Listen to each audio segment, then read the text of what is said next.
Tejaswini's tarot. So it's time for picking the tarot reading for this week, and interestingly we once again pick up from where we left last week. If you remember, last week it was the Holy Week, and I spoke about something about uncluttering, cleansing your spaces in and around you. And the card that I now pick up for this week begins from there. So this is the card from the Osho Zen Tarot deck, and it's number 5 from the Suit of Cups, which is also called the Suit of Water. Here, water is about flow, about cleansing, about flowing with life, and this is what this deck is about. And here it's written clinging to the past. And you can see here it's a person. The deck says it's a woman, but it can be anyone who is carrying. She's almost dressed in, her dress is all patched. And she's on her head, she's carrying a box. And this box contains all kinds of trash, useless stuff in this box. And behind that you can see it's a beautiful cup, a glass. It's actually a champagne glass, and it's sparkling. It's got something inside and it's bubbling and it's sparkling. But this person who has this trash box of trash on her head is unable to catch the sparkle.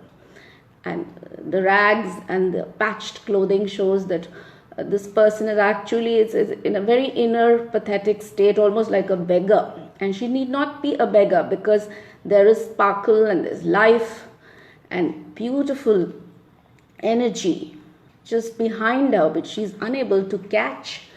So this card is about what we can see from the picture. It is about holding a box full of memories on your head, too much of nostalgia for the past. This is what this person is going through. So much caught up with the past that the person is unavailable to taste the pleasures of the present. Whatever life, beauty which life has to offer, this person is not able to taste it. Stuck in old blueprints. It's like life is just passing by, and this person is in danger of being just fossilized, getting old in that situation. So what does Zen, before we come to the message for you, what does Zen or what does Osho say about this? What are his views on this situation? Because this is the Osho Zen Tarot deck. So he says, do not cry over spilt milk. It's the most stupid thing to do and is a sure shot recipe for misery. It's like a situation where the past is no longer before you, the future is not yet before you, and what is available is only the present which is before you. But since you are not taking it, you are not available to it, it is just slipping by. So the present is also slipping by for this person. And the only way out, Zen says, is to take a deep breath, throw this box off, and move on.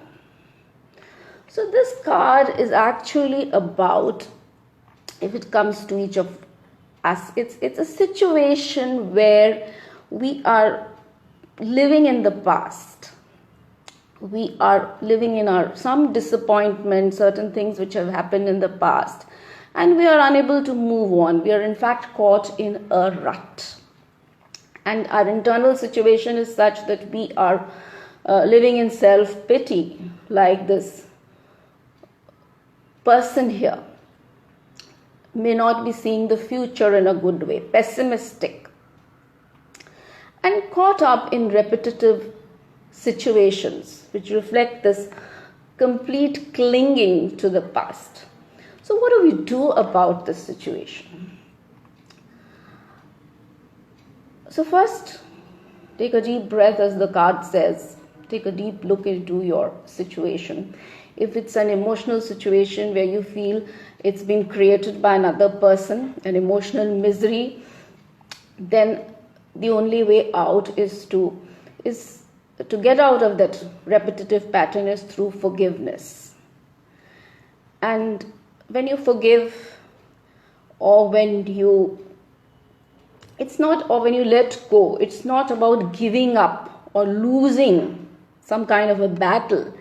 It's about breaking a pattern which is required at this point of time. Number 2, it's also important to reassess your expectations. What did I expect out of this situation?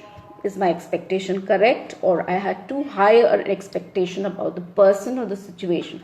So please reassess and relook at your expectation.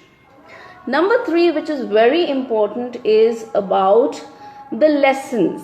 What are my learnings from the situation? Have I learned from this situation which caused this kind of misery or suffering to me? What was my learning from the past? If I am going through pain, it's important to look into the pain and first of all find out, is it my pain, or does the pain belong to someone else? Sometimes we live on borrowed pain. Many a times I have seen this. It's not your pain. Or is it something else? Something else.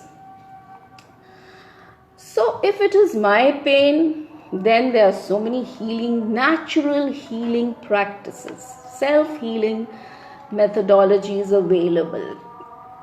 Reiki, meditation, natural methods, connecting with nature, so many things available. Embrace them. If it belongs to others, which you can understand by having a deep look into your situation and into your pain, then please return it to the sender with consciousness attached.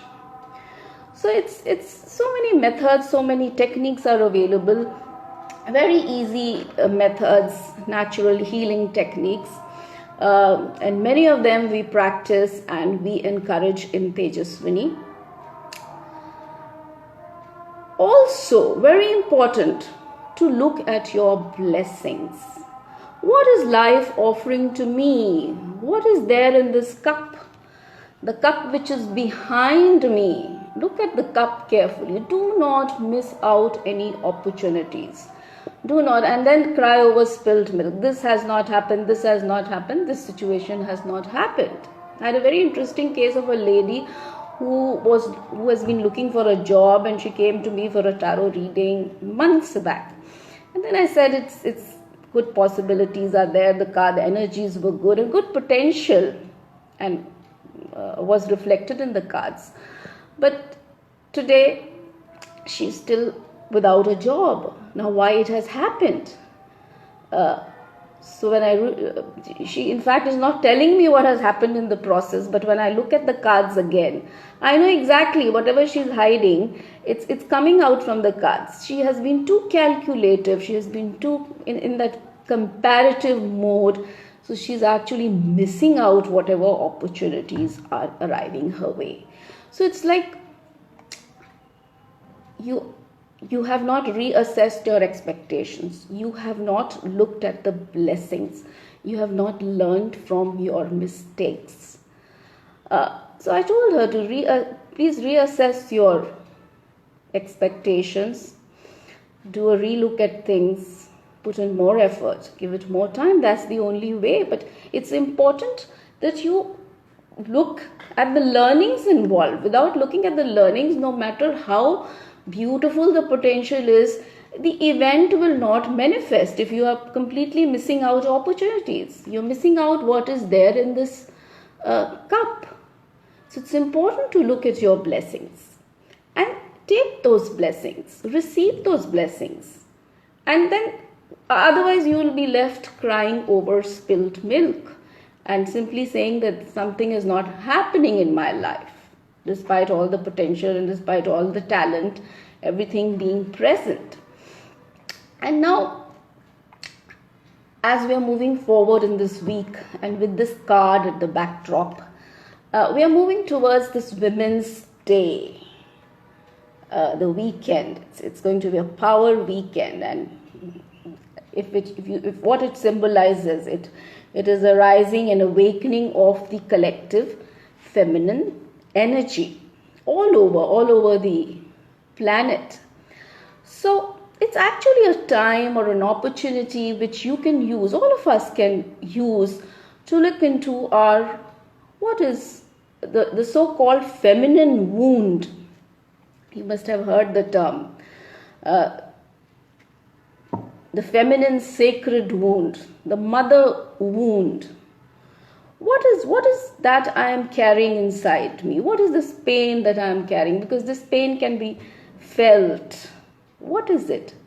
And it may be out of the compression of this feminine energy which has taken place not only in this life but through lifetimes, and may also be a reflection of the collective feminine. May not be your pain. It may be it may be representing the collective compression of the feminine energy over lifetimes, and it's a kind of healing crisis which the Mother Earth as a feminine force is going through. And why only women? Men, I mean, it's all pervasive. The inner feminine is suffering for men as well, and whenever there's a compression of this inner feminine in men, it manifests in various imbalances, and there is a continuous lookout for something, for that invisible umbilical cord with which all of us are connected to this source energy, which I would call the mother energy, the feminine energy. And it's that source, that complete emptiness from where we emerged and to where we will all go, and we are continuously on the lookout for that. And everything that is happening, it actually reflects this imbalance which is there inside us. So everything outside is reflecting this. So again, as I said earlier, so many healing technologies are available, natural healing methods practiced at Tejaswini. You can look through the services section of my page in Tejaswini, the mother page, and I have a power weekend planned for this Women's Day weekend special in Hyderabad. So a lot of these techniques and sessions will be shared, and you can book your sessions and you can benefit through these methods. So have a look at the services and book your sessions now, and I hope to see you over this power weekend. And otherwise, for my tarot card reading, I will be back next week. So goodbye and all.